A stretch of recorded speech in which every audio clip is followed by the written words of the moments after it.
only why this night is important.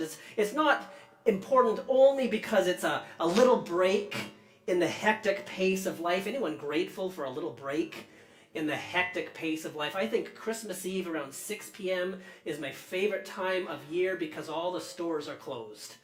And you just got to go for the ride. But this is the night when we come face to face with what we believe to be true about God. There are many ideas about God in this world. We probably all have our own favorites.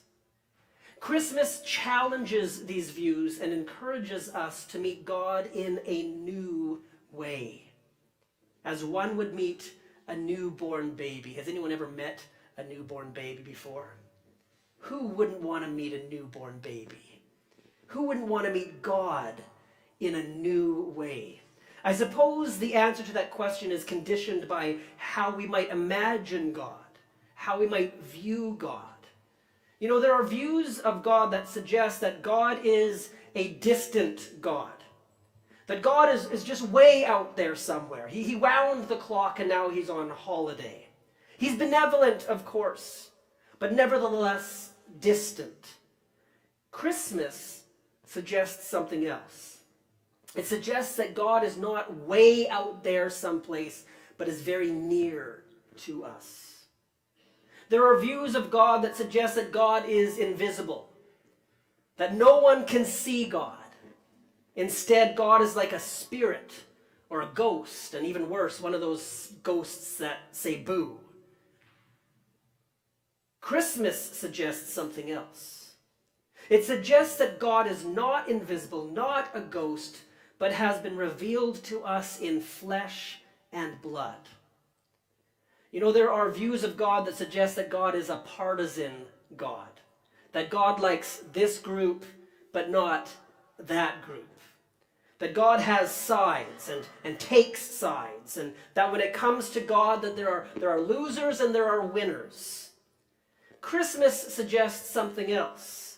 It suggests that God comes to everyone. Glory to God in the highest, and peace to all of God's people on earth. That God's peace is for the entire world, and that no one is excluded from the love that God gives as a gift. There are also views of God that suggest that God is to be feared. These views suggest that God is waiting with a great big stick to smack down all those who have an independent thought, or who exercise reason, or who might experience doubt. This kind of God is made known in that Christmas carol. He knows when you're sleeping. He sees you when you wake. He knows if you've been bad or good. Christmas suggests something else. It suggests that God is as approachable as a baby. That when we are faced with God, our hearts skip a beat. Not out of fear, but out of love. You know, it's a great trick to convince others that God is distant, when really God is as close to us as our breath. When God is distant, you know, we can get away with things. We can imagine as too far away or too busy to see us. So it's possible then to treat one another rudely, without concern for another's well-being, because God doesn't see. Or worse, we can allow apathy or selfishness to guide our decisions in life. When God's far away, the devils can come and play. A distant God means we can keep our distance from one another. Homelessness, well, that's someone else's problem. So is poverty and war and refugees. It's a great trick to convince others that God is distant. But God is not far away. God is very near to us. God is love. And so God is in our hearts and in our homes and in our community. God is in our lungs and in our mouths. God is in our food, in our breath, our words, in our politics. Oh, God help us. And in our interhuman relationships. This is the message of Christmas. It's also a great trick to convince others that God is invisible, that God can't be seen. When God is invisible, that is, when God's not flesh and blood, we can imagine that nothing in this world is important. We can imagine that we can treat the world and its inhabitants as a means to any goal we might come up with on our own personal journey to heaven. Keeping God invisible is a trick to keep us from being responsible for one another and for this world. But God is not invisible.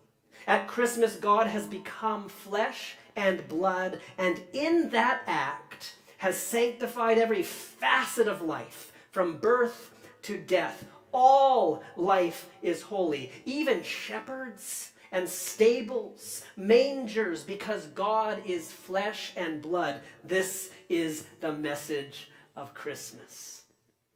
It's a great trick to convince others that God is a partisan God. When God is a partisan God, it's possible to pick up sticks and stones, guns and bombs, and compete for God's favor. When God takes side, no one wins. But God has not taken sides. God has a large house and welcomes all of God's beloved children in to eat, not to fight, but to beat their knives into forks and spoons. Glory to God in the highest, and peace to God's people on earth, the angels sing. And who is not one of God's own? This is the message of Christmas. It's a great trick to convince others that God is unapproachable, that God is to be feared. Maybe one of the cleverest tricks ever contrived. When God is unapproachable, when God is to be feared, it's possible to isolate ourselves from one another. It's possible to become so afraid of the backhand of God that we begin to administer our own backhand to the people that we meet. When God is someone to be feared, then we ourselves turn into cornered cats, ready to lash out and scratch anyone who comes our way. You know, what we believe about God will always affect how we relate to one another. This is why so many times when God visits people in the scriptures, the first words that are spoken are, I wonder if you know it, what does God say when he comes to people? What do angels say? They say, do not be afraid. When God is unapproachable, there's no hope of new life. There's no forgiveness of sin. There's only death and despair. It's a great trick to convince others that God is unapproachable because it keeps people from confessing who they are, what they've done, what they believe, who they love. Without confession, there's no reconciliation with God, the world, our neighbors, and even our own selves. If God is unapproachable, there is no good news to share to one another. But God is approachable. God welcomes sinners and invites them to this table. Come unto me are the comfortable words of Christ. Draw near to God, and God will draw near to you, writes James in the Bible. Let us approach the throne of grace with confidence, we read in the letter to the Hebrews. John writes that there is no fear in love. Remember that spiritual practice? There's no fear in love. We breathe in love, we breathe out fear. And this day brings us to meet a baby in a manger. This is the message of Christmas. This is the meaning of Christmas. That God is near to us. God is flesh and blood. God has come to everyone and has said, do not be afraid. I have come to help you through Jesus Christ, who is your friend and your helper. Would you turn to the person next to you and would you say, don't be afraid? Don't be afraid. Would you say to them, God is with you? God is with you. And would you dare tell someone, I'm with you too? Merry Christmas.